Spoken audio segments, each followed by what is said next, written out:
Yes, sir. Okay, thank you. আচ্ছা, আজকে মূলত আমরা পিপল ডেভেলপমেন্ট এন্ড এনভায়রনমেন্টের যে ইউনিটটা রয়েছে সেটাকে আর একটু এক্সটেন্ড করব।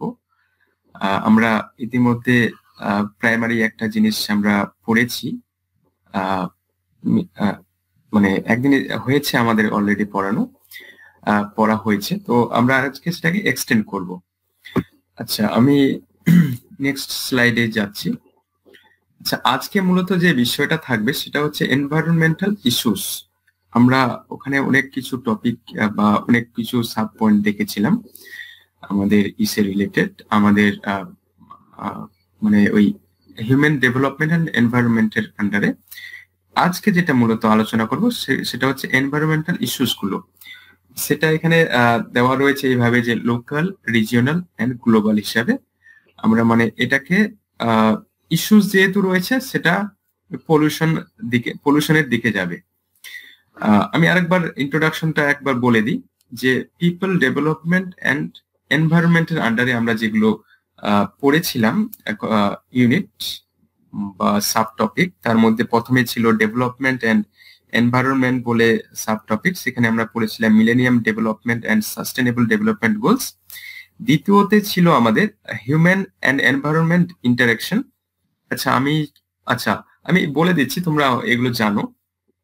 হিউম্যান এন্ড এনভায়রনমেন্ট ইন্টারাকশন ছিল। তারপর তৃতীয়তে ছিল আমাদের এনভায়রনমেন্টাল ইস্যুস, যেটা আজকে আমরা আলোচনা করব।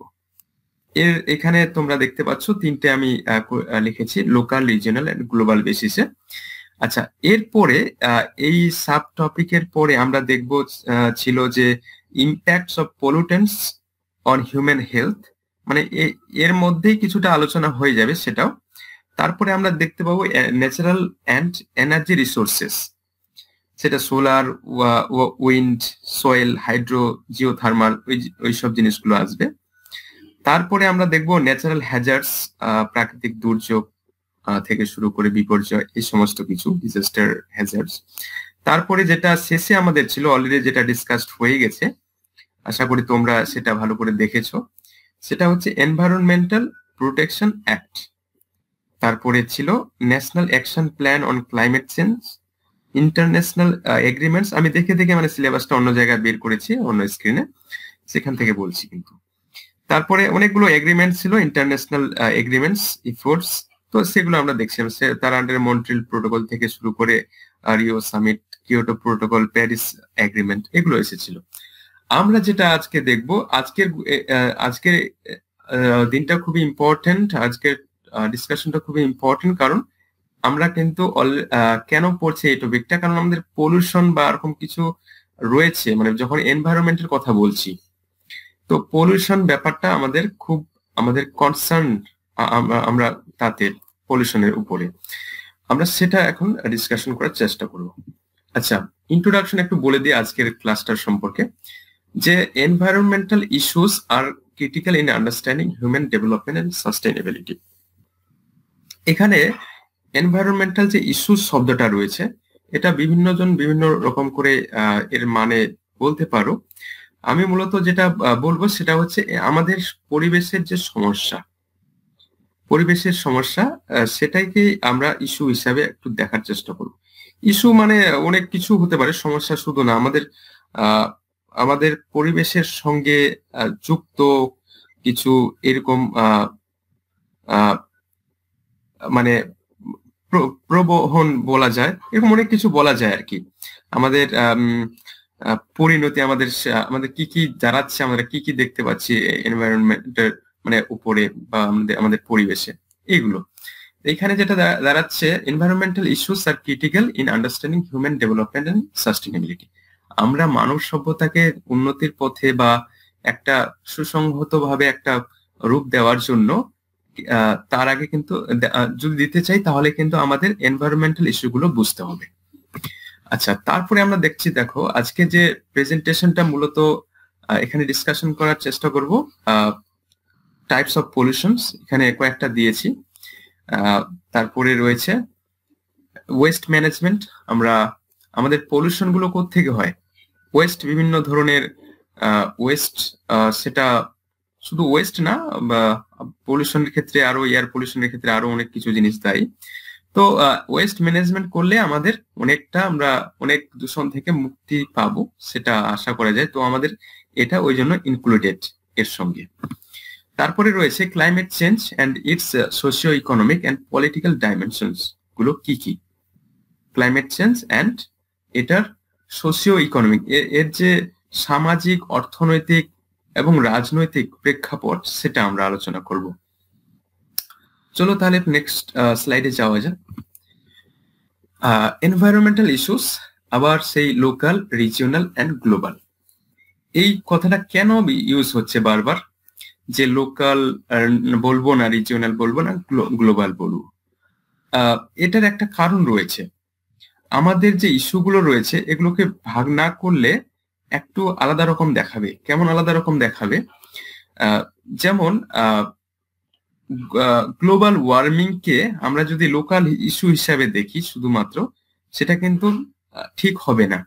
আচ্ছা, কোন পরিপ্রেক্ষিতে ঠিক হবে না? এবং রিজিওনাল ব্যাপারটার সঙ্গে আলাদাভাবে ডিল করতে হবে। সেটা যদি লোকাল হয় সেটা আবার আলাদা রকম করে ডিল করতে হবে। তো একটা এক্সাম্পল, আচ্ছা আমি এখানে সেই জায়গায় আসবো, সেই কোশ্চেনটা আমি বা সেই টপিকটা তুলে রাখলাম।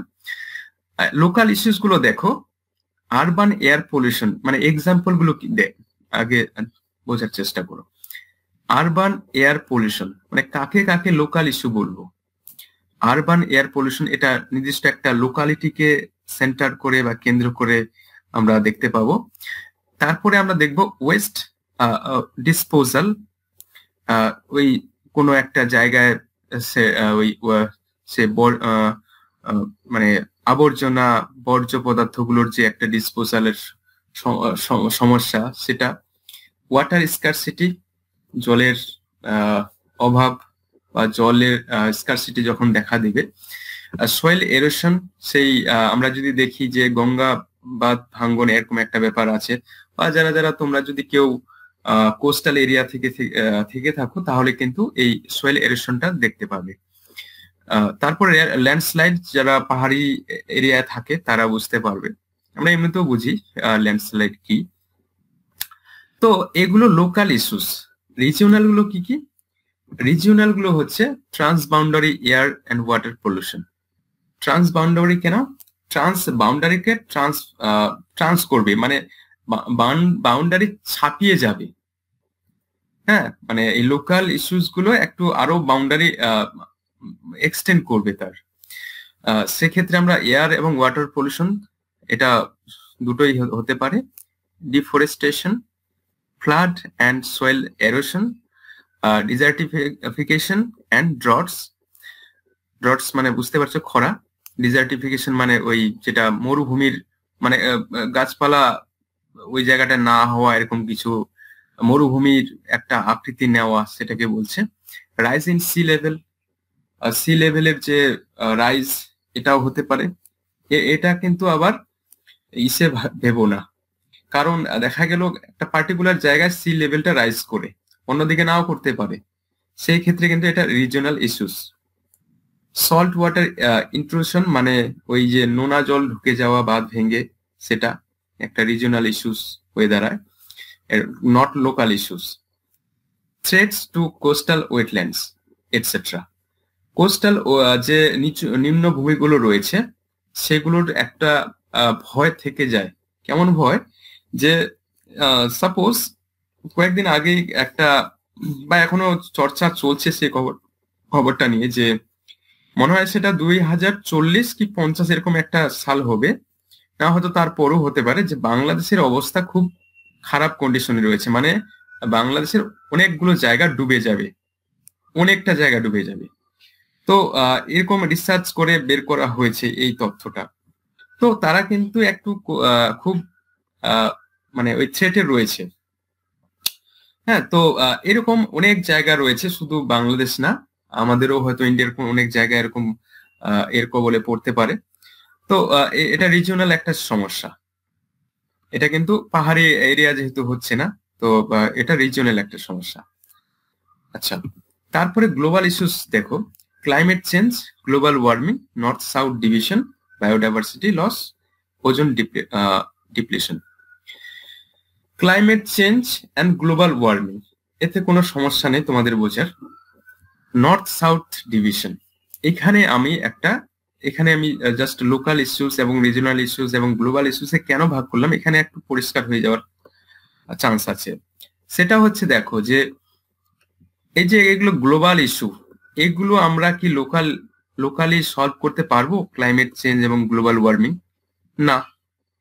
এই ক্লাইমেট চেঞ্জ এবং গ্লোবাল ওয়ার্মিং এর জন্য দায়ী পুরো বিশ্ব। তো আমরা সেখানে লোকাল ইস্যু হিসেবে এর প্রতিকার কি করে করব? নিশ্চয় করতে পারবো না। এবার দেখো এই যে নর্থ সাউথ একটা আমাদের অলরেডি ডিভিশন হয়ে গেছে। নর্থ সাউথ, নর্থ আমরা সেই কান্ট্রিগুলোকে মানি যেগুলো হচ্ছে অলরেডি ডেভেলপড। উত্তর আমেরিকা থেকে যদি আমি শুরু করি, উত্তর আমেরিকার ইউএসএ এবং কানাডা, তারপরে ইউরোপের সব দেশগুলো, তারপরে যদি এশিয়ার মধ্যে ধরি Japan, Taiwan, South Korea maybe, আর সিঙ্গাপুর, তারপর রাশিয়া খানিকটা অল্প পরে, আর অন্যদিকে অস্ট্রেলিয়া এবং নিউজিল্যান্ড। এই কান্ট্রিগুলো বাদ দিয়ে বাকি সবাই কিন্তু সাউথ কান্ট্রি, মানে ওই হিসাবে পরিচিত আর কি, তথাকথিত সাউথ। তো এখানে এদেরকে কেন নর্থ বলা হয়? একটা ডিভিশন তৈরি হয়ে গেছে। নর্থ, এই যে নর্থ কান্ট্রিগুলো রয়েছে, ওরা মাত্র 20% পপুলেশনকে নিয়ে রয়েছে, কিন্তু ওরা এনার্জি ব্যয় করছে 80%-এর মতো পৃথিবীর।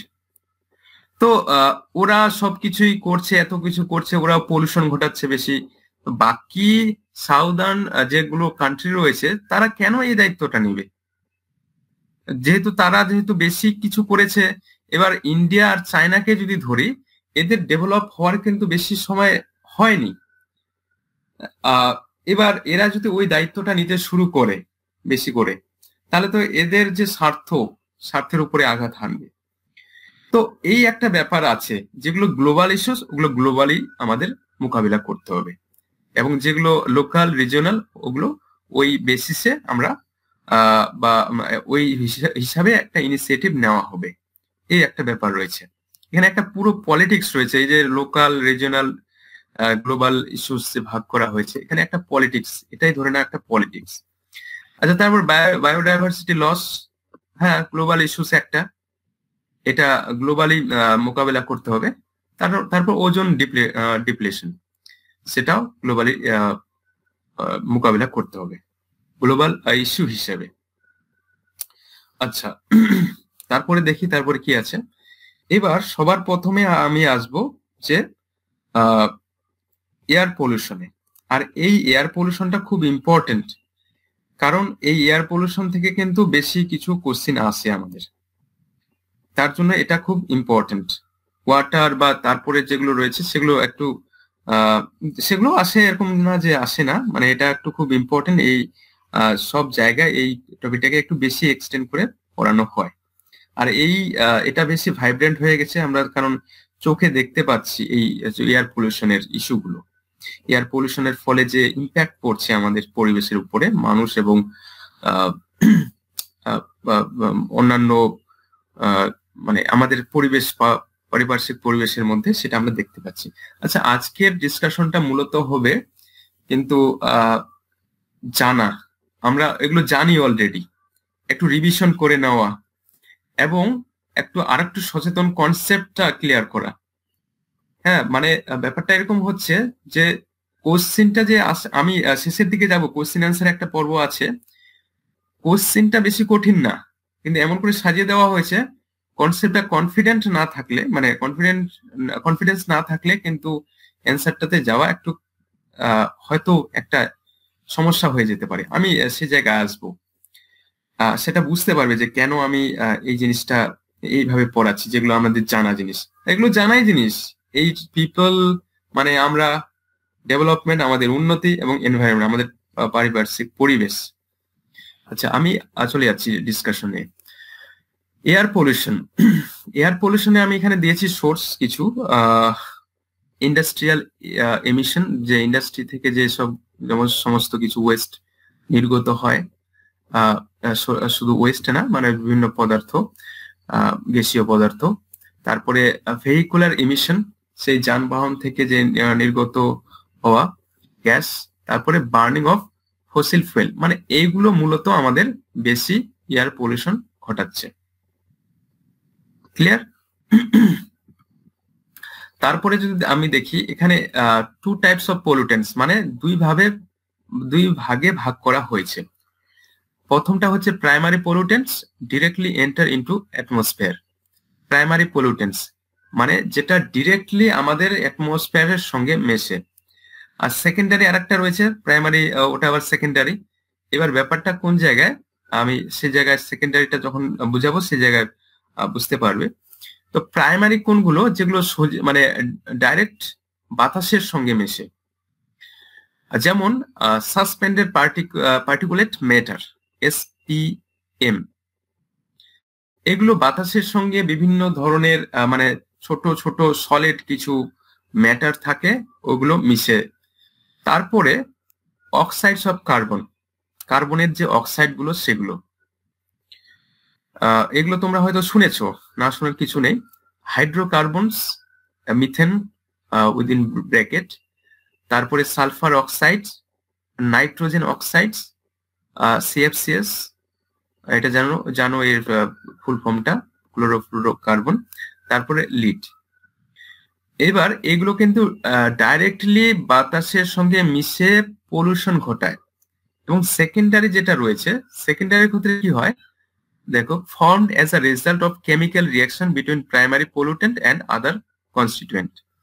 মানে এটা সরাসরি হয় না, আগে ওই আদার একটা অন্য জিনিসের সঙ্গে প্রাইমারি পলিউটেন্ট, এই পলিউটেন্ট গুলোর একটা মিশ্রণ ঘটে, এর ফলে যে একটা কেমিক্যাল রিয়াকশনের রেজাল্ট পাওয়া যায়, সেটাই কিন্তু এক ধরনের পলিউশন হিসাবে কাজ করে। মানে এক্সাম্পল হিসাবে দেখবো এখানে সালফার ট্রাইঅক্সাইড। এই সালফার ট্রাইঅক্সাইডটা কখন তৈরি হয়, একদিকে সালফার ডাই অক্সাইড আছে আর অন্যদিকে অক্সিজেন, এটার যে মিলিত একটা কম্পাউন্ড, এটা তারপরে কিন্তু একটা সালফার ট্রাইঅক্সাইড তৈরি হয়। এবং এখানে আমরা দেখবো যে এই যে এদের যে কম্পাউন্ডটা কেন হয়, মানে কি চায় যে সালফিউরিক অ্যাসিড পাওয়ার জন্য ওয়াটারের সঙ্গে একটু বিক্রিয়া করে আর কি, হ্যাঁ, তখনই কিন্তু এই সালফার ট্রাইঅক্সাইড তৈরি হয়। যারা সায়েন্স স্ট্রিমে ছিলে হয়তো এটা খুব ভালো করে জানবে, বা সায়েন্সে যারা ইন্টারেস্টেড ছিলে এগুলো এমনিও জানা যায় যাদের ইন্টারেস্ট আছে।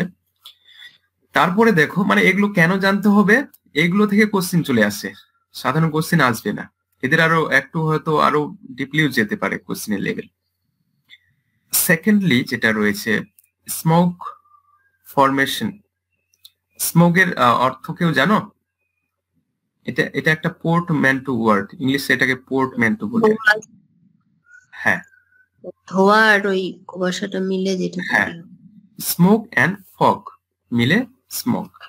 তো জানি আমরা যে কুয়াশাটা দেখি, এটা কিন্তু এক ধরনের কিন্তু সাধারণ বাতাস না, এটা এক ধরনের বলতে পারো যে একটা কঠিন পদার্থ মিশে যায়।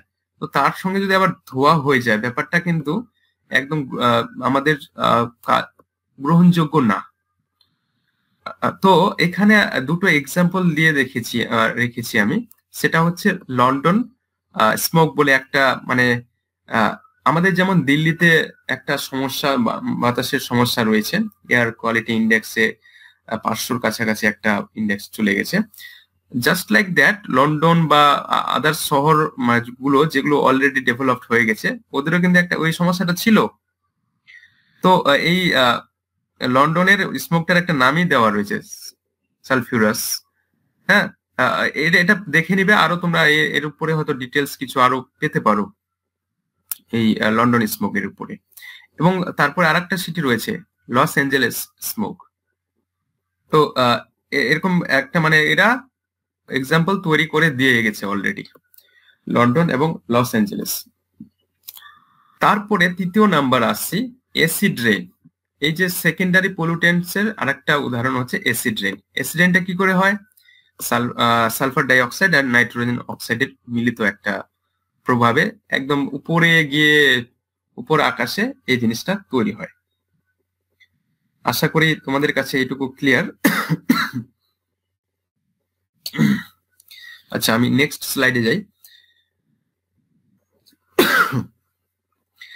নেক্সট স্লাইডে আমি এয়ার পলিউশনেরও কিছু আরেকটু জিনিস দিচ্ছি, সেটা হচ্ছে ইম্প্যাক্টস, এর প্রভাব কি কি পড়ছে কিভাবে। আমরা প্রথমে দেখবো যে ইম্প্যাক্ট হেলথ ইস্যুস গুলো রয়েছে, যেমন রেসপিরেটরি ডিজিজ, আমাদের শ্বাস ফুসফুস জনিত ফুসফুস ঘটিত কিছু রোগ রয়েছে, কার্ডিওভাস্কুলার প্রবলেমস থেকে শুরু করে আমাদের মানে হৃদয় হার্টের প্রবলেম থেকে শুরু করে মানে ভিতরে যত কিছু, মানে আমাদের তো অক্সিজেনের, আমাদের অনেকজনেই বলে যে মানুষ একটা ইঞ্জিন, আর এর যে ইয়েটা হচ্ছে শ্বাস প্রশ্বাসে এর হচ্ছে একটা মানে কি বলবো একটা এখানে ফুয়েল থাকছে। তো ওই যেমন করে মেশিনে থাকে যে লাইনার পিস্টনের মতো, তো এখানে অনেকটা ডিপেন্ড করতে হয় আমাদের এয়ারের উপরে। এবং তার এবার এয়ার যদি দূষিত হয় তার ফলে কি কি হবে সেটা তো বুঝতেই পারছো, অনেক কিছু ডিজিজ ঘটিয়ে দিতে পারে। তারপরেও রয়েছে এনভায়রনমেন্টাল ইফেক্টস কিছু, অ্যাসিড রেইন। অ্যাসিড রেইন হওয়ার পরে কি হয়, যেই জায়গায় অ্যাসিড রেইন হবে দেখবে একদম পাতা জ্বলে যাবে, সেই জায়গায় হয়তো গাছপালা মানে সেই যে ফরেস্ট যদি থাকে সেটা একদম সব জ্বলে পড়ে ছাই হয়ে যায়, ছাই হবে না মানে জাস্ট সেগুলো সেখানে আমরা মানে আর সবুজ কিছু দেখতে পাবো না। তারপর স্মোক, এগুলো ক্ষতি করে আমাদের। স্মোক যদিও আমি পলিউটেন্ট হিসাবে এনেছিলাম, এখানে আবার ইফেক্ট হিসাবে আনলাম। গ্লোবাল ওয়ার্মিং, এবং এখানে আমি কিছু একটা লিংক দিয়েছি, লিংকে দেখি যদি দিতে পারি। ওকে, এটা তোমরা দেখে নিও পরে। এখানে কিছু কিছু জিনিস রয়েছে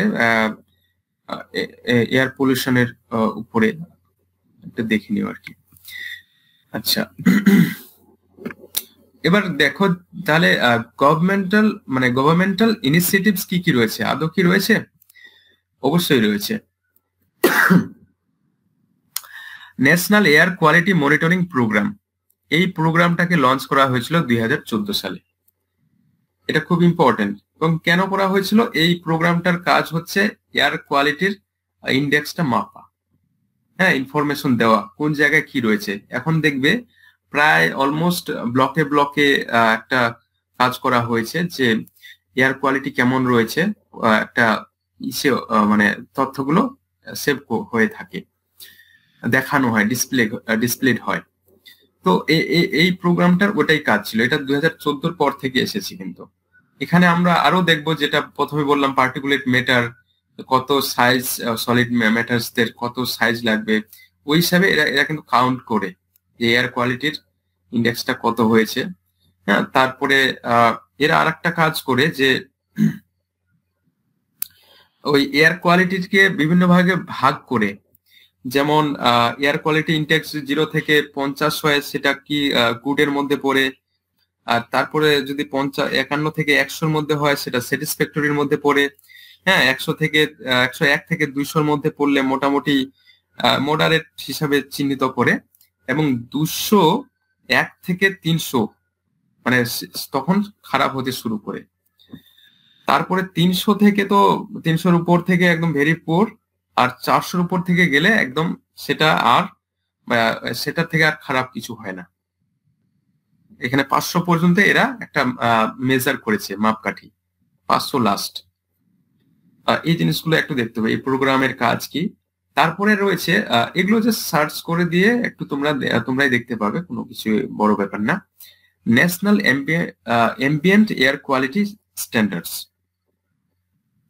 এখানে আমরা কিছু দেখব যে এই যে আগের যে প্রোগ্রামটা হয়েছে এটাকে এক্সটেন্ড করা হয়েছে, এবং আমরা আরেকটা জিনিস দেখব, এই প্রোগ্রামের ক্ষেত্রে 8টা মূলত এরকম কিছু পলিউটেন্টস ছিল যেগুলোকে দোষী করা হয়েছিল, কিন্তু ন্যাশনাল অ্যাম্বিয়েন্ট এয়ার কোয়ালিটি স্ট্যান্ডার্ডসে 12খানা পলিউটেন্টসকে চিহ্নিত করা হয়েছিল।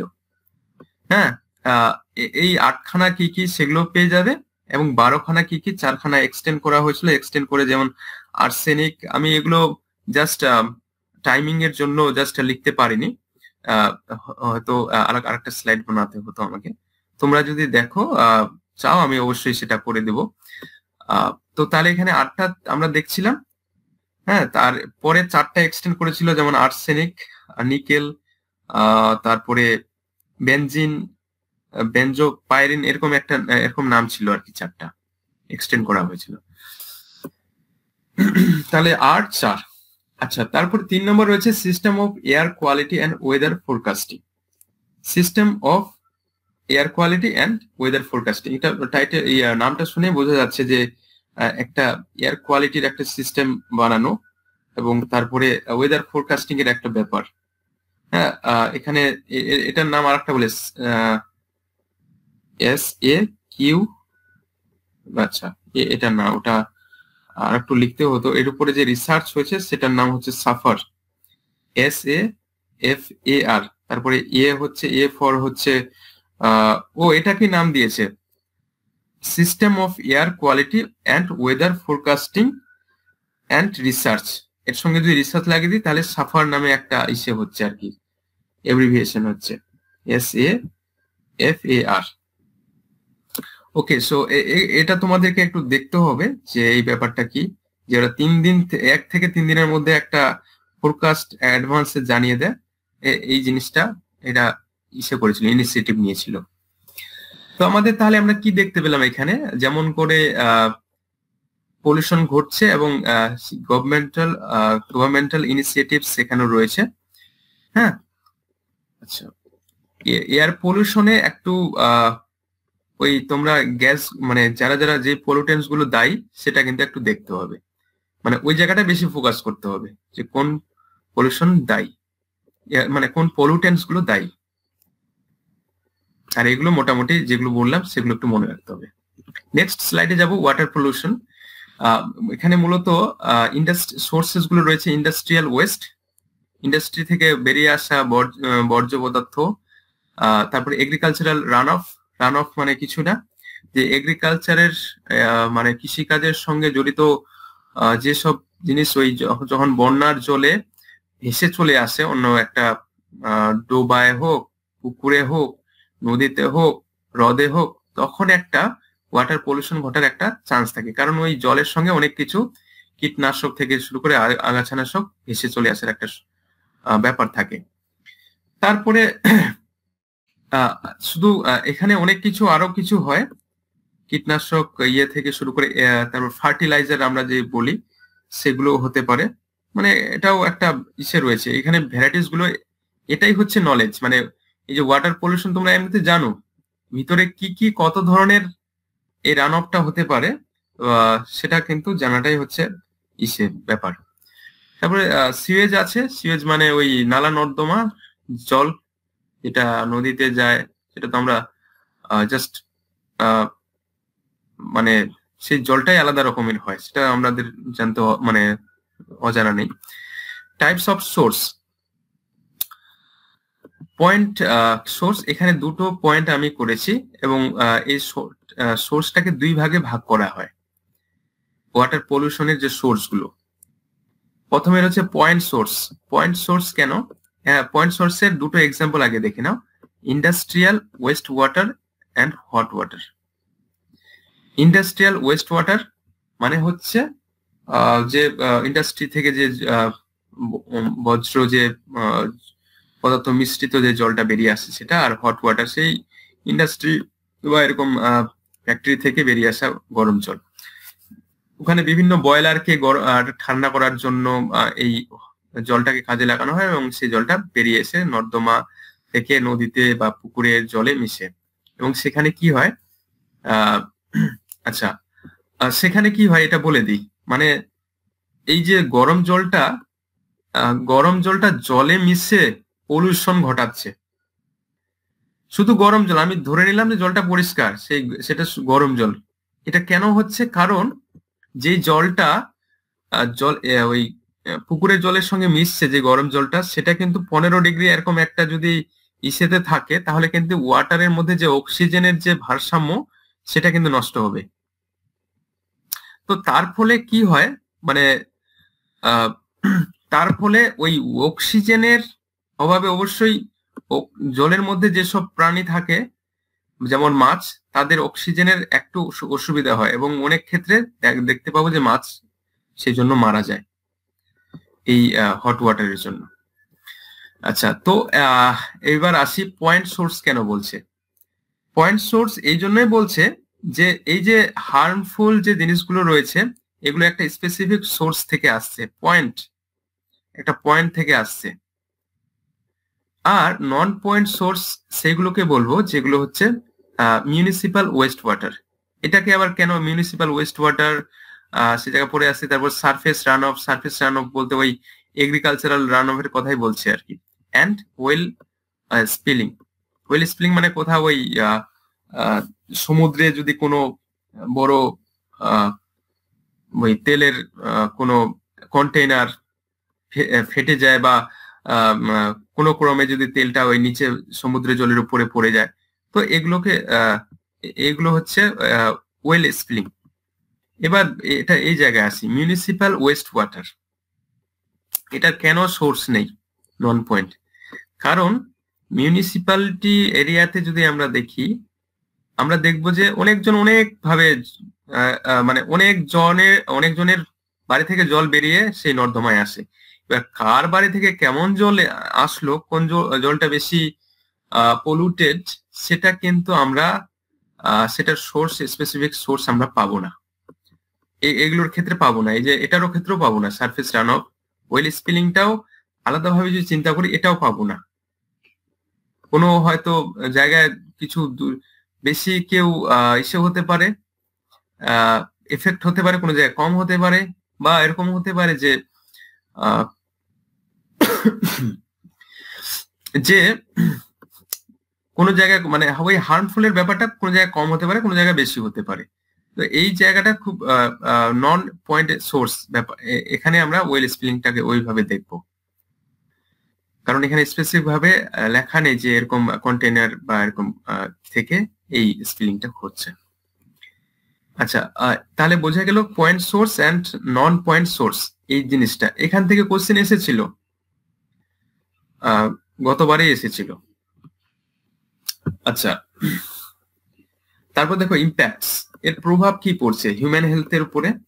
ওয়াটারবোর্ন ডিজিজ হচ্ছে, কোলেরা, ডাইসেন্টারি থেকে শুরু করে জন্ডিস, টাইফয়েড, অ্যামোবায়োসিস এটসেট্রা। তারপর ইকোসিস্টেমের উপরে কি পড়ছে, অ্যাকুয়াটিক লাইফ ডিস্ট্রাকশন, মানে যে জলের যে প্রাণীগুলো, সামুদ্রিক প্রাণী হোক বা মানে যে কোনো ওয়াটার বডিতে, বড় ওয়াটার বডিতে, সেই জীবগুলোর অবস্থা খুব দুর্বিষহ হয়ে যাচ্ছে। আমরা জানি যে শুধু জীব, জলের মধ্যে শুধু মাছ থাকে না, অনেক ধরনের আরো অনেক ধরনের জীব থাকে। এগুলোর অক্সিজেনের একটু ঘাটতি হয় ওই জায়গাটায়, এবং তার ফলে আমরা দেখবো যে সেই তাদের তাদের জীবন দুর্বিষহ হয়ে ওঠে এবং মারাও যায়। আমরা জানি যে জু প্লাঙ্কটন বা প্লাঙ্কটন নামে একটা ব্যাপার আছে।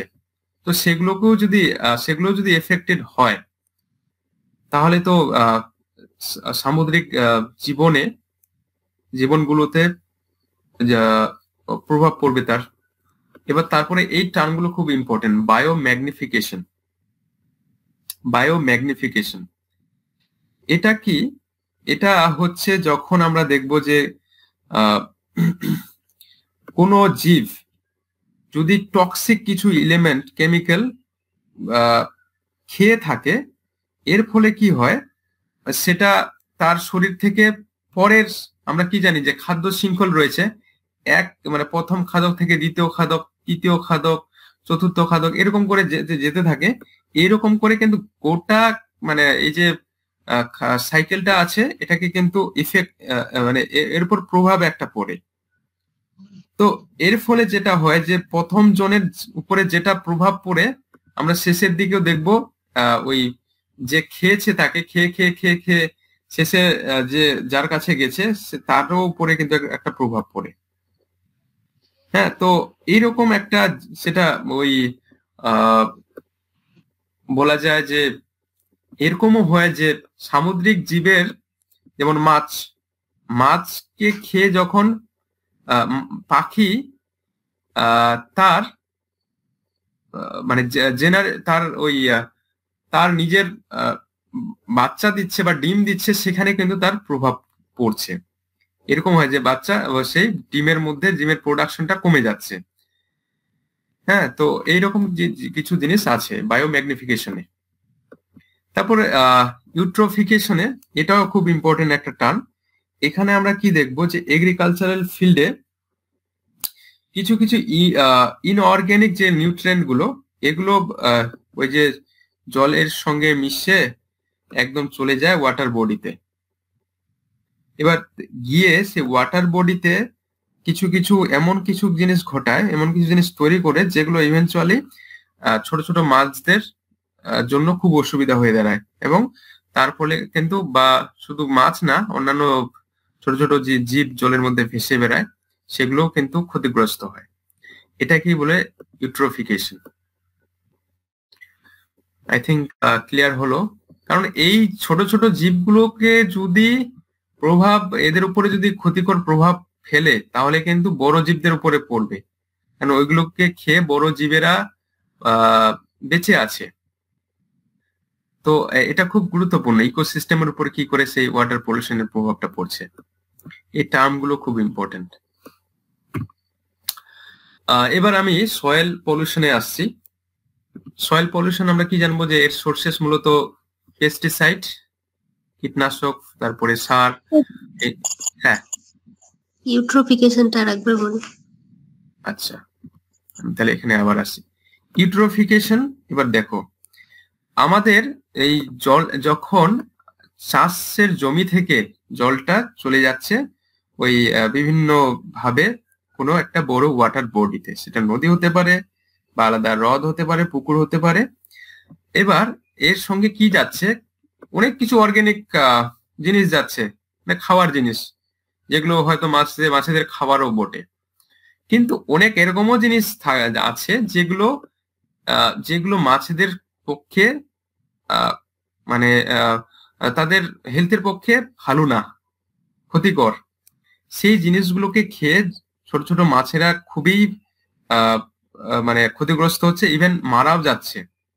ছোট ছোট, এবার দেখা গেল খুব ছোট, তুমি হয়তো দেখতে পাবে না খালি চোখে, খুব ভালো করে দেখতে হবে কাছ থেকে। মানে মাছের ডিম থেকে, তারপরে তো মাছ হয়, এবার ডিম থেকে যখন বেরোয় সেই সেটা, তখন যদি তাকে তার উপর যে মানে ক্ষতিকর প্রভাবটা যদি পড়ে, তাহলে তো সে বেশিক্ষণ ধরে টিকতে পারবে না, মানে তারা সহ্য করতে পারবে না। তো এর ফলে কি হয়, একটা প্রচুর একটা মানে আমাদের যে ইকোলজি, পরিবেশ, ইকোসিস্টেম, সেটা কিন্তু একটা ব্যালেন্সটা কিন্তু ব্যাহত হয়। তো এটাকে বলছে ইউট্রোফিকেশন। আই থিঙ্ক ক্লিয়ার হলো। হ্যাঁ, ওকে।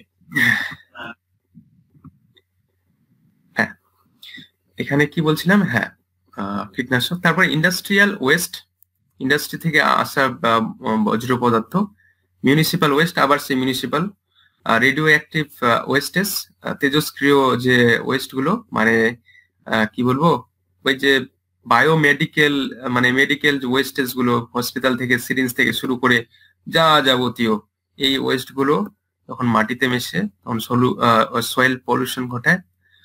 তারপরে এগ্রো কেমিক্যালস, এগুলো এক ধরনের কেমিক্যালস, সেই কেমিক্যালস গুলো যখন ইসেতে মেশে মাটিতে, তখন কিন্তু এটা আবার পলিউশনের একটা, এখানে একটা বড় একটা স্কোপ হয়ে যায়। ওপেন কাস্ট মাইনিং অ্যাক্টিভিটিস, যে মাইনিং মানে ওই মাটি খোঁড়া আর কি, সেটা মাইনিং এর জন্য হতে পারে, মানে খনির জন্য, খনি উত্তোলন, মানে সেই কয়লা খনি বা খনিজ পদার্থ, যে মানে যে কিছু হতে পারে সেটা। বা সয়েল পলিউশন এই জন্য হয়, তুমি যদি সেটা একটু কম, সেখানে চান্স আছে, তুমি যে কোনো যদি সয়েল, মানে দেখা গেল ওটা ফার্টাইল ল্যান্ড ছিল, তুমি সেটাকে খুঁড়ে খুঁড়ে রাখছো, মানে এক জায়গায় আবার ডাউন করে রাখলে, সেটা কিন্তু সেটা উপর থেকে যখন বৃষ্টি পড়বে, তার যে সেটা মানে গরমিল একটা হয়ে যাবে আর কি। তো সেখানে সেটা অটোমেটিক্যালি আবার করে নেবে, মানে কি বলবো, রিকভার করে নেবে। কিন্তু যেটা মাইনিং করছি আমি, খনিজ উত্তোলন করছি সেটা কিন্তু বেশি ব্যাপার দাঁড়াচ্ছে সয়েল পলিউশনের জন্য। ই ওয়েস্ট মানে ই ওয়েস্ট হচ্ছে ইলেকট্রনিক ওয়েস্ট, ওই যে টিভি থেকে শুরু করে গ্যাজেট ফ্যাজেট কম্পিউটারের ওয়েস্ট গুলো যখন ফেলে দিচ্ছি আমরা, সেগুলো কিন্তু মানে মানে কি বলবো, কম্পোস্ট হচ্ছে না তাড়াতাড়ি। সেগুলো আদৌ কম্পোস্ট হয় কিনা, পরিবেশের কাজে লাগে কিনা কম্পোস্ট হয়ে, সে তো হয় না, শুধু মানে সয়েল পলিউশন করে। আচ্ছা, আমি এখানে একটা যেটা বললাম, কোনোদিনও ওরা, মানে আমি এই জন্য বলছি, ওরা কিন্তু কোনোদিন না কোনোদিনও দেখবে একটা প্লাস্টিকে ফেলে দাও, ও তার শক্তি একদিন না একদিন হারাবে। সে কিন্তু ওইরকম ভাবে পচবে না, কিন্তু একটু আলাদা ভাবে পচবে, কিন্তু সে ওই তার পচন পরিবেশের ক্ষেত্রে কোনো লাভদায়ক নেই। হ্যাঁ, ঠিক একইভাবে ই ওয়েস্ট গুলো সেরকমই। অন্যদিকে অ্যাসিড রেইনের ফলে সয়েল পলিউশন কি করে হয়? মাটির যে পিএইচ এর মান সেটা উলটপালট হয়ে যায়। কারণ যে জায়গায় অ্যাসিড রেইন হয় সেই জায়গায় আমরা দেখবো সবকিছু ধ্বংস হয়ে যায়, উদ্ভিদ বেঁচে থাকার মতো ওখানে আর পরিবেশ থাকে না। এইভাবেই মাটির যখন মানে মাটির মধ্যে ক্ষারত্ব বা অ্যাসিডের পরিমাণ বেড়ে যাবে, সেখানে কি করে গাছ হবে? সেটা একটা soil pollution. Many water pollutants, আর শুধু অ্যাসিড রেইন যেমন একটা বায়ু দূষণের ফলে হয়েছিল, ঠিক ওয়াটার পলিউটেন্টস এর প্রায় অনেকগুলোই পলিউটেন্টস সয়েল পলিউশনের জন্য দায়ী। এটা আমরা অলরেডি পড়লাম। আচ্ছা, তারপরে যেটা আছে ইম্প্যাক্টস ডিক্রিজড সয়েল ফার্টিলিটি। আমাদের মাটিকে অনেকজন মা বলে ডাকে। তো কেন? কারণ মাটি থেকে আমরা ফসল তুলি। হ্যাঁ, ওই ফসল থেকে বছর মানে আমরা টাইমে দিই না। যারা যেখানে ফসল, যাদের বাড়ির পাশে ফসল করে দেখবে যে জমি একটা ফসল, তারপরে আবার সেই একটা ফসল আমরা আবার লাগিয়ে দিই, এরকম করে চলতে আছে। ইভেন এটা আমাদের এদিকে বেশি হয় ইন্ডিয়াতে, যেটা অন্য কান্ট্রি বা ওয়েস্টার্ন কান্ট্রিতে হয় না। ওয়েস্টার্ন কান্ট্রির লোকগুলো এদিকে আসলে সবার আগে ওটাই ভাবে যে একই মাটিতে এত ফসল হয়। হ্যাঁ, এবং তার জন্যই আমরা বেঁচে আছি, এবং তার সেটাকে সেই খাবারগুলো, সেই খাদ্য, সেখান থেকে আমাদের খাদ্য তৈরি হয় সেই ফসল থেকে, তারপরে আমাদের ইকোনমি থেকে শুরু করে যাবতীয় কিছু। এবং সেই মাটির উর্বরতা যদি নষ্ট হয়, তাহলে কি প্রভাব পড়তে পারে ভাবো। ওটা আমি ইন্ডিয়ার বেসিসে যদি ধরি, যে একবার এমন দেখা গেল যে একটা প্রভাব পড়ে গেল, যে ফার্টিলিটি কমে গেল, তাহলে একটা বিশাল রকমের একটা অভাব দেখা দিবে। তো এটাও একটা আমাদের ভাবতে হবে এই সম্পর্কে। তারপরে কি রয়েছে? Contamination of food chain. এই যে পুরো যে একটা আমাদের খাদ্য শৃঙ্খল রয়েছে, সেখানে একটা কন্টামিনেট হচ্ছে, ওটা একটা দূষিত হচ্ছে আর কি। সেই ব্যাপারটা আমাদের দেখতে হবে। যে প্রথমে যদি কেউ, যেমন করে বললাম যে প্রথম শ্রেণীর খাদক যদি বিষক্রিয়া তার হয় তার শরীর, পরবর্তীকালেও সেটা ইম্প্যাক্টটা পড়ে কিন্তু। আচ্ছা, তারপরে আছে ডিজার্টিফিকেশন। এটার মানে তো জানোই। তাহলে সয়েল পলিউশন আমরা শেষ করলাম। তোমাদের কিছু যদি জানা থাকে অবশ্যই বলবে সঙ্গে সঙ্গে। আচ্ছা, তাহলে আমি নেক্সট স্লাইডে যাচ্ছি।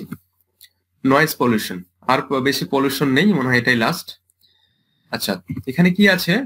সোর্সেস,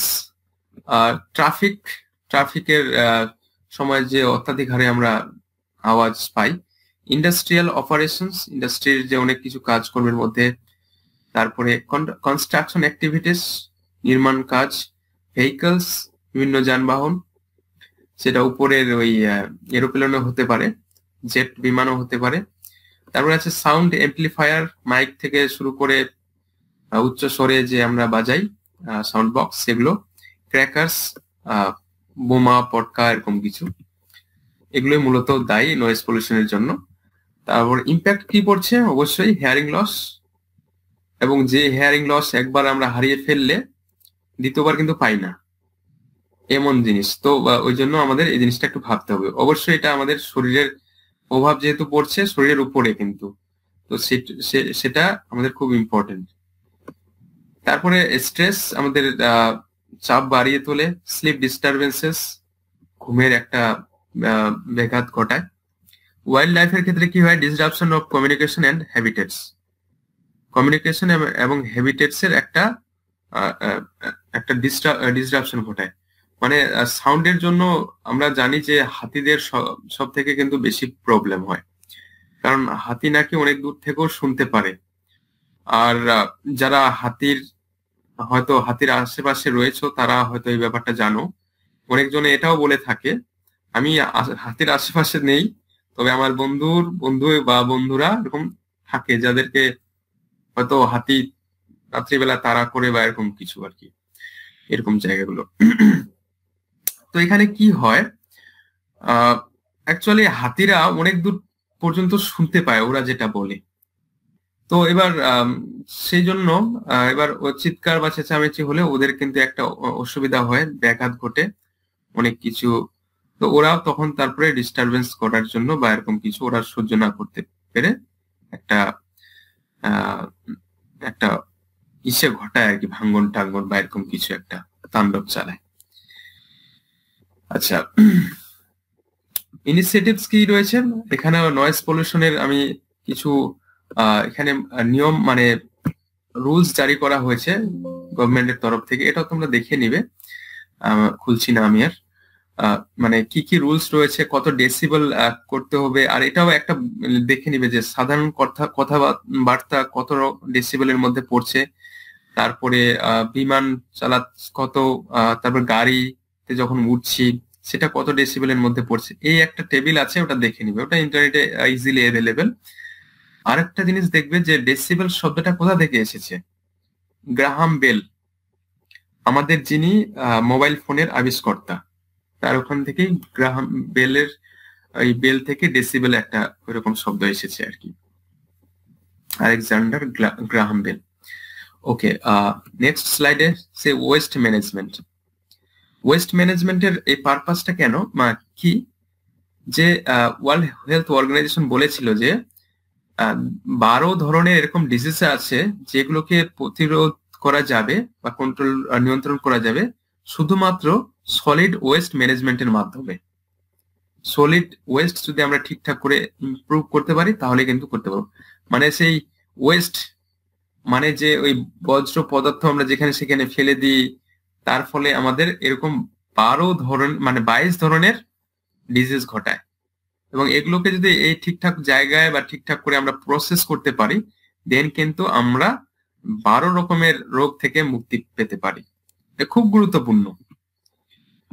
আচ্ছা, আরেকটা এখানে বলা হয় যে এই ওয়েস্ট ম্যানেজমেন্টের জন্য মানে মূলত আমরা কি চাই, যে একটা মানে দূষণমুক্ত একটা জীবন চাই বা একটা পরিষ্কার পরিচ্ছন্ন একটা জীবন চাই, যেটাকে ইংরেজিতে আর একটা কথা আছে আর কি, cleanliness is next to godliness. Cleanliness is next to godliness. তো এরকম করে থাকলে হয়তো আমাদের ডিজিজ পৌঁছাবে না, এবং সেটা আমাদের স্বর্গীয় যেমন ঈশ্বরের কাছে যেমন আমরা ব্লেসড হই, তার যেন দ্বিতীয় আর কি, তারপরেই যেন ক্লিনলিনেসটা একটা গডলিনেস টাইপের ঐশ্বরিক একটা ব্যাপার। আচ্ছা, তারপরে দেখো টাইপস অফ ওয়েস্ট, এগুলো বুঝতে পারছো, বায়োডিগ্রেডেবল ওয়েস্ট যেগুলো পচনীয় আর কি, ফুড খাবারের অংশ, তারপরে মানুষের আবর্জনা সেগুলো। নন বায়োডিগ্রেডেবল ওয়েস্টের মধ্যে পড়ে পেট্রোলিয়াম, প্লাস্টিক, গ্লাসেস, এগুলো ডিগ্রেডেবল হবে না সেগুলো। বায়োমেডিক্যাল, হসপিটাল ওয়েস্ট থেকে শুরু করে আরো অনেক কিছু হতে পারে, আমি এখানে শুধু ওটাই লিখেছি, হসপিটাল ওয়েস্ট। হ্যাজার্ডাস এর মধ্যে পড়ছে কেমিক্যালস, টক্সিক মেটেরিয়ালস, এগুলো কেমিক্যালস এবং টক্সিক মেটেরিয়ালস। তারপরে রয়েছে ই ওয়েস্ট। ই ওয়েস্টের কম্পিউটার পার্টস, সেগুলো বললাম আর কি, ওইগুলোই সিএফসি বাল্বস। আচ্ছা, ব্যাপারটা হচ্ছে কি, এখানে কেমন কোশ্চিন আসতে পারে, এখানে দেখা গেল তোমাকে বলে দিল যে হসপিটাল ওয়েস্টটা কি ধরনের ওয়েস্ট, হ্যাঁ, এইগুলো ওই জন্যই দেওয়া, যাতে কনসেপ্টটা তোমাদের ক্লিয়ার হয়, মোটামুটি তৃণমূল স্তর থেকে মোটামুটি যেন ক্লিয়ার থাকে। তারপরে তোমাদের নিজের একটু আরো সার্চ করবে, যেগুলো আমি সার্চ করতে বললাম, আরো একটু ডিপলি যাবে, সেটা তোমাদের ইন্টারেস্টের উপরে। আর এটা তো অবশ্যই এই এই টপিকটা আমাদের জানা, এবং এই জানারও তো আবার শেষ নেই। সেই রুলস কত ধরনের জারি করেছে, যেমন এর আগে বললাম যে নয়েজ পলিউশনের ক্ষেত্রে গভর্নমেন্ট একটা রুলস বানিয়ে দিয়েছে যে ফ্যাক্টরি থেকে বা ইন্ডাস্ট্রি থেকে রাত্রিবেলা এত ডেসিবেলের বেশি আওয়াজ করা যাবে না, দিনের বেলায় আবার একটু সেটাকে বাড়ানো হয়েছে, বা মাইকের আওয়াজ করা যাবে না রাত্রিবেলা কটা পর্যন্ত। এগুলো কিন্তু নিজের ইনিশিয়েটিভে দেখতে হবে। এগুলো অনেক ভাবে দেখা যায়, অনেক কিছু রয়েছে, এটা তো আর শেষ করতে পারবো না আমি। সেই রুলস এক পিডিএফ এ রয়েছে, তোমরা যদি এখনই সার্চ করো 2000 মনে হয় সেটা 2000 সালের মানে একটা রুলস, বিভিন্ন সময় বিভিন্ন রকম হয়েছে, আপডেটেড হয়, আরো আপডেট করে, সেখানে পিডিএফ এ রয়েছে। তো এই জিনিসগুলো একটু দেখতে হবে। তারপরে দেখো এই যে আমরা করছি এগুলো জিনিস, ওয়েস্ট গুলোকে তো ম্যানেজমেন্ট করব ঠিকঠাক করে, আমরা কম্পোস্ট করার ব্যবস্থা করব, সেগুলো আমরা করেছি। হ্যাঁ, সেগুলো আমরা অনেক ইসে নিয়েছি, এই কম্পোস্টিং ইউনিটস তৈরি করেছি, অনেকগুলো মেথানেশন বায়োগ্যাস তৈরি করার জন্য আমরা অনেক ব্যবস্থা করছি। কিন্তু সব ক্ষেত্রে কি সম্ভব হচ্ছে? না, সব ক্ষেত্রে সম্ভব হচ্ছে না। কিন্তু সব হসপিটালের ওয়েস্টে বলো আর সব কম্পিউটার পার্টস গ্যাজেটসে বলো, এগুলো কিন্তু হচ্ছে না, কারণ চ্যালেঞ্জেস মুখোমুখি আমরা আছি। কালেকশন, সেগুলোর ক্ষেত্রে সেগ্রিগেশন করা, ট্রিটমেন্ট, ডিসপোজাল, এই রকমের যে আমাদের ইস্যুগুলো কিন্তু রয়েছে, আমাদের চ্যালেঞ্জের মুখোমুখি আমরা। এখানে অনেক আমাদের হয়তো লেবার ব্যয় করতে হবে, তারপরে ব্যয় করতে হতে পারে আমাদের টাইম, মানি, তারপরে এই সমস্ত ব্যাপার রয়েছে আর কি। তো শুধু তো ম্যানেজমেন্ট করার ব্যাপারটা বললে তো হয় না, তো এই কিছু চ্যালেঞ্জেস রয়েছে, এগুলো কিন্তু আমাদের ইসে করতে হবে। আমি আরো একবার বলছি, কালেকশন, সংগ্রহ, সেগ্রিগেশন মানে পৃথকীকরণ, যে যে দেখা গেল প্লাস্টিক থেকে তুমি, প্লাস্টিকের মধ্যে বিভিন্ন প্লাস্টিক আছে, এবার তুমি মানে আমাদের যে ইসে করা হয়, যারা কি বলে ডাস্টবিন থেকে যেসব যেখানে নিয়ে যাওয়া হয় আবর্জনাগুলো, সেখানে কিন্তু এই যে পৃথকীকরণ, সেগ্রিগেশন, ওটাকেই বলছে যে কোন কোন ওয়েস্ট গুলো কোথায় যাবে, এই ব্যাপারটা, ট্রিটমেন্ট, ডিসপোজাল, এগুলো জানি। সলিউশন অবশ্যই recycling, composting, waste to energy technologies. হ্যাঁ, আরেকটা এখানে জিনিস বলে রাখি, আমরা এই যে বিকশিত ভারত থেকে শুরু করে অনেক কিছু বলছি, ডেভেলপ কান্ট্রি, এবং সর্বোপরি আমরা তখনই পৃথিবীতে বা পৃথিবী তখনই ডেভেলপড হবে যখন সমস্ত ধরনের এনার্জি আমরা ইউজ করতে পারবো, সোলার এনার্জিকে ঠিকঠাক করে ইউজ করতে পারবো, তারপরে যা যাবতীয় ওই জিনিসগুলো যে আমরা আমাদের আবর্জনা দিয়ে সেগুলোকে এনার্জি প্রদান করে, সেগুলো কম্পোস্ট করে বা কোনো টেকনোলজি ইউজ করে যখন পারবো, তাহলে দেখবে কোথাও পলিউশন ঘটবে না, কোথাও সমস্যা হবে না। তখন আমরা বলতে পারবো যে আমরা একদম পারফেক্ট জায়গায় আমাদের ট্যালেন্ট থেকে শুরু করে একটা ব্যালেন্স করতে পেরেছি। মানে এই যে পলিউশনটা কোথায় হচ্ছে, পলিউশনটা আমাদের ইমব্যালেন্সে হচ্ছে। দেখা গেল মানুষ আগে কোনো গ্রামে 100 জন ছিল, এবার 100 জনের জন্য দেখা গেল 3টা পুকুর ছিল, তারপরে কিছু জমি ছিল।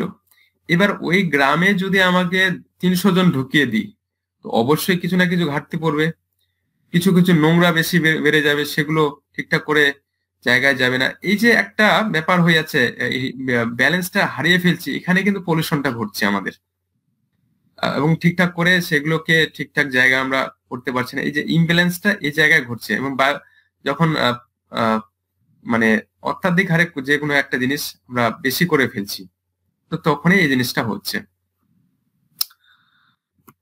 Climate change causes greenhouse gas emissions, deforestation, industrial activities, মূলত এই তিনটে দায়ী ক্লাইমেট চেঞ্জের জন্য। আমি বেশি টাইম নেব না, মনে হয় খুব জোর হার্ডলি একটা স্লাইড রয়েছে আর।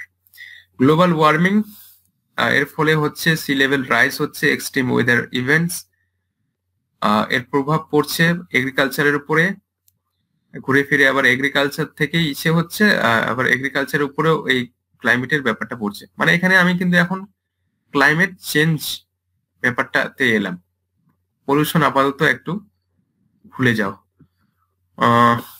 Health, biodiversity. আচ্ছা, socio economic and political dimension, যেটা আমি বললাম অলরেডি, আমাদের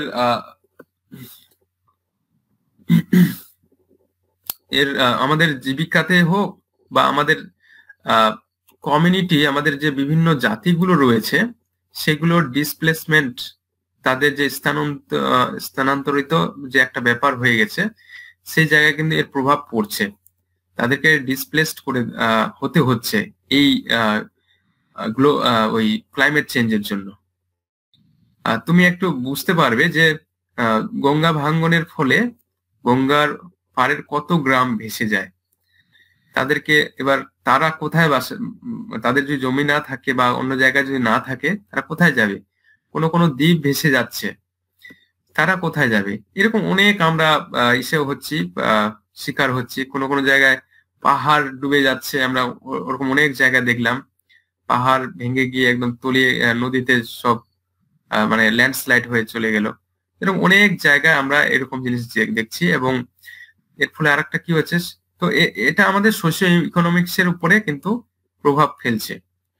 increased costs of for disaster management and health care. Disaster ম্যানেজমেন্টের জন্য আবার আমাদের এক্সট্রা কিছু খরচ করতে হচ্ছে হেলথ কেয়ারের জন্য। তারপরে পলিটিক্যাল ডাইমেনশন আমরা কি দেখলাম, যে এর ফলে গ্লোবাল এগ্রিমেন্ট গুলো সাইন হচ্ছে, যেমন প্যারিস এগ্রিমেন্ট। কনফ্লিক্টও রয়েছে আবার কিছু কিছু ক্ষেত্রে, রেসপন্সিবিলিটি মানার ক্ষেত্রে। কনক্লুশনে আমি আসি, এটাই লাস্ট। সেটা হচ্ছে environmental issues are interconnected and require urgent attention. তবে যাই হোক, আমাদের এই এনভায়রনমেন্টাল ইস্যুগুলো, সেটা যদি আমাদের পলিউশন, সেটা এয়ার পলিউশন হতে পারে, ওয়াটার পলিউশন হতে পারে, নয়েজ পলিউশন হতে পারে, সয়েল পলিউশন হতে পারে, এটা কিন্তু ইন্টারকানেক্টেড অনেক ক্ষেত্রেই। এগুলোর জন্য আমাদের অ্যাটেনশন দরকার। তারপরে হচ্ছে mitigation strategies include adopting sustainable practices, enforcing regulations, fostering global cooperation. শুধুমাত্র আমাদের রুলস আর রেগুলেশন তৈরি করলে হবে না, গ্লোবাল একটা পার্টনারশিপ, কোঅপারেশন দরকার, সহযোগী হিসেবে কাজ করা দরকার।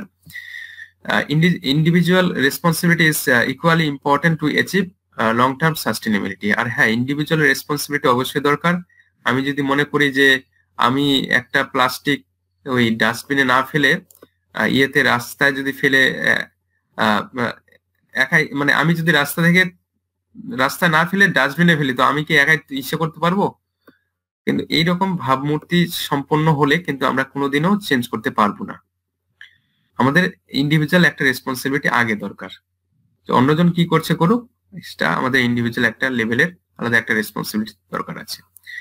ওকে, আজকে শেষ করলাম এখানে। আমি জাস্ট দুটো কোশ্চেন রেখেছি, তোমরা আগে প্রথম কোশ্চেনটা একটু দেখে নেবে, আর যদি আজকে যেগুলো স্লাইড পড়ালাম সেগুলো যদি কোশ্চেন থাকে অবশ্যই বলবে। সেটা হচ্ছে দুটো স্টেটমেন্ট আছে, দেখো এটা কিন্তু অলরেডি এসেছে, আর আমি এগুলোই দিই এই কোশ্চেন অ্যান্সারে বেশিরভাগ। Statement 1, it is relatively easier to monitor and regulate water pollution caused by non-point sources than point sources. মানেটা আমি পরে বলছি, দাঁড়াও। স্টেটমেন্ট 2 তে রয়েছে non point sources of water pollution may be fairly uniform and predictable throughout the year. তোমরা একটু কোডটা ভাঙো, তারপরে আমি বলছি। আচ্ছা, এটা কি বলছে? স্যার প্রথমটা ফলস হবে। It is easier to monitor and regulate water pollution. হ্যাঁ, কারণ হ্যাঁ অবশ্যই এটা ফলস হবে, কারণ নন পয়েন্ট সোর্সকে তো আমরা দেখতে পাবো না তো, তাই না? এবার দ্বিতীয়টা এবার দেখো,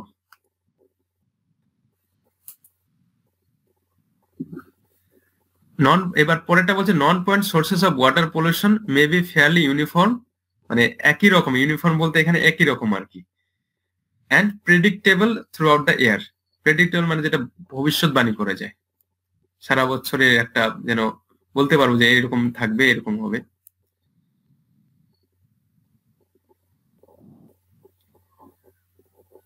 আমি কি আরো মানেটা বলবো? হ্যাঁ স্যার, একটু ভিডিও দিলে ভালো হয়। আচ্ছা, প্রথম থেকে বলি এবার। ইট ইজ রিলেটিভলি ইজিয়ার, মানে তোমরা এটা ভেবে নাও যে এটা এরকম লেখা আছে যে এটা ইজিয়ার, এটা অপেক্ষাকৃতভাবে সহজ। কি সহজ? মনিটর করতে এবং রেগুলেট করতে ওয়াটার পলিউশনকে, মানে ওয়াটার পলিউশনকে কন্ট্রোল করতে এটা সোজা। কার থেকে বেশি সোজা? মানে যেটা নন পয়েন্ট সোর্সেসের দ্বারা মানে ঘটানো হয়েছে সেটা সোজা। কার তুলনায়? পয়েন্ট সোর্সের তুলনায়। এটা কোনোদিন হয়? পয়েন্ট সোর্স গুলোকে দেখা যাবে যে ওখান থেকে জলটা আসছে, পয়েন্ট সোর্সটা বেশি ইজিয়ার হবে দেন নন পয়েন্ট, কিন্তু এখানে উল্টো করে দেওয়া রয়েছে, তো অবশ্যই সেটা ফলস। দ্বিতীয়টা কি রয়েছে? Non point sources of water pollution, মানে ওয়াটার পলিউশনের মৃত্তিকা দূষণের নন পয়েন্ট সোর্স গুলো একই রকমের এবং সারা বছর ধরে এদেরকে প্রেডিক্ট করা যাবে, ভবিষ্যৎবাণী, এদের যে রূপগত বা এদের এরা কি কি রকম কি এটা প্রেডিক্ট করা যাবে। খুব সোজা, খুব সোজা, বেশি কঠিন না এটা, শুধু কনসেপ্টটা শুধু ভাবো, ক্লিয়ার করো। স্যার সেকেন্ড স্টেটমেন্টটা বুঝতে পারলাম না। আমি আরো একবার বলছি, non point sources of water pollution, water পলিউশনের যে নন পয়েন্ট সোর্সেস, যেটার কোনো পয়েন্ট থাকবে না, এগুলো কি হচ্ছে? মে বি ফেয়ারলি, তুমি এসব কিছু ছেড়ে দাও, মে বি ফেয়ারলি এগুলো ছেড়ে দাও, ইজ ইউনিফর্ম ধরে নাও, ইজ ইউনিফর্ম। ইউনিফর্ম মানে বলে না ইউনিফর্ম বডি, মানে সবাই এক রকমের। তারপর প্রেডিক্টেবল, যেটা ভবিষ্যৎবাণী করা যাবে, প্রেডিক্ট, ওখান থেকে প্রেডিক্টেবল থ্রু আউট দ্য ইয়ার, মানে সারা বছর ধরে একই থাকবে এবং এটা ভবিষ্যৎবাণী করা যাবে। এটা কি ঠিক হতে পারে? স্যার এটাও ফলস মনে হচ্ছে। এটাও ফলস, এটাও ফলস, একদম আলাদা কিছু না। তাহলে দুটোই ফলস, এই যে B number, both statement 1 and statement 2 are false. এবার আমি সেকেন্ডে যাচ্ছি, সেকেন্ড কোয়েশ্চেন এবার দেখে নাও। আচ্ছা, স্টেটমেন্ট 1 এ কি আছে? বাই 2025, 2025 এর মধ্যে কি হচ্ছে? 2/3 অফ দ্য ওয়ার্ল্ডস পিপল, পৃথিবীর মানুষের 2/3 will be living in water stressed countries, water stressed কান্ট্রিজে বাঁচবে, বেঁচে থাকবে। তারপরে কি আছে? এটা কিন্তু একটা statement, growth of water withdrawal consumption in industrial sector is going to overtake that in agriculture sector by 2025. আমি মানেটা ভেঙে ভেঙে বলছি। Growth of water withdrawal, water withdrawal মানে হচ্ছে যে জল যে আমরা তুলছি সেটাকে বলছে। আর কনজামশন, কনজামশন মানে যেটা মানে গ্রহণ করছি আর কি, মানে যতটা গ্রহণ করছি। তো তাহলে কি হচ্ছে যে জল তোলাটা যত বৃদ্ধি পাচ্ছে ইন্ডাস্ট্রিয়াল সেক্টরে, is going to overtake, এটা যেন ওভারটেক করবে কাকে?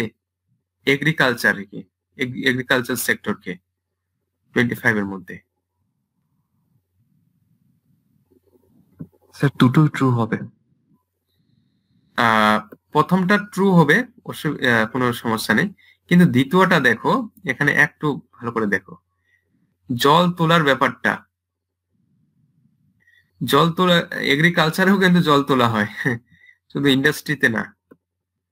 Growth of water withdrawal, consumption in industrial sector is going to overtake that in agriculture sector by 2025. আর একটা ইয়েতে দেখবে কি বলে, এগ্রিকালচারে আমরা খুবই বলা চলে এগ্রিকালচারে বেশি আমরা জল ইউজ করি, এগ্রিকালচারে বেশি জল ইউজ করি। এটার সঙ্গে কিন্তু আগেরটার কিন্তু মানে ইয়ে মানে আগেটা তো সত্যি, এটা একটু আলাদা। এটা হচ্ছে এগ্রিকালচারে মানে প্রথমের স্টেটমেন্টটা যে হিসাবে করা হয়েছে যে 2025 এর মধ্যে সে হয়ে যাবে, এটা এটা কিন্তু এই উদ্দেশ্য করা হয়নি যে 25 এর মধ্যে। এটা এই রিসার্চ হয়তো এরকম ভাবে হয়নি। আমি এটাই বলতে চাচ্ছি যে এটা ফলস আর কি।